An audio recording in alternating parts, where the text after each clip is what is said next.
Thank you for being here for devotions. I'm talking about happiness is all we're talking about. If you're unhappy, I'm going to make you happy by the end of the week here. Look here. Happiness is staying committed, not starting over.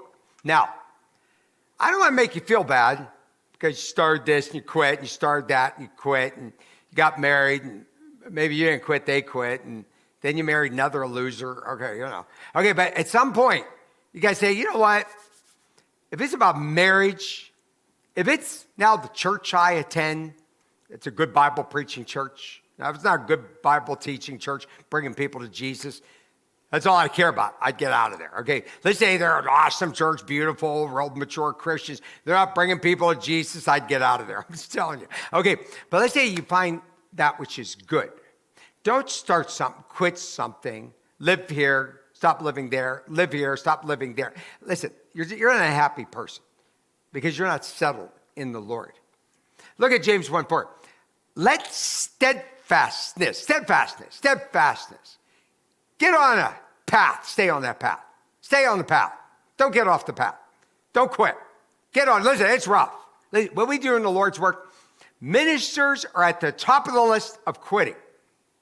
And I'll tell you one of the reasons. The devil uses church members to run them out of the church, just so you know. Now, I've had those people come after me. My answer is, do you really think I'm going to quit? I teased somebody recently on that. Okay, I don't care what you say to me. You know why? I know happiness is to be steadfast. I'll be unhappy if I quit. Okay, stay steadfast for the Lord here. He says, now, steadfastness is going to have the full effect. What is that? That you may be perfect and complete and lacking nothing. Listen, it's staying. You have to have staying power. Get in the will of God and stay on that lane. Okay, so say, God, help me quitting. I should have had a quitting service, and that's to get people who quit to quit quitting, okay? Quit quitting. Happiness is found in staying faithful to God's path, not chasing new beginnings out of discontentment. Listen, be content. The reason why people are always looking for something new in the Lord, and I was talking about people not showing up for their Christian services, and they're calling off. And listen, I'd be embarrassed if I was you, if you're doing that. Now, we need you. We need you. And some of you do a great job. You don't do that at your job. Why? Because they're discontented people. They thought, well, I was going to serve God in this area, and I thought it was going to be easy and fun. Nothing's easy. Nothing. So what's easy is falling apart. Paul said, we saw it there in Acts. It's hard work, doing God's work. Show up, do it, feel like it, don't feel like it. I'll tell you what, you're glad you showed up. You were glad you were faithful. Colossians 3:23, you know this verse.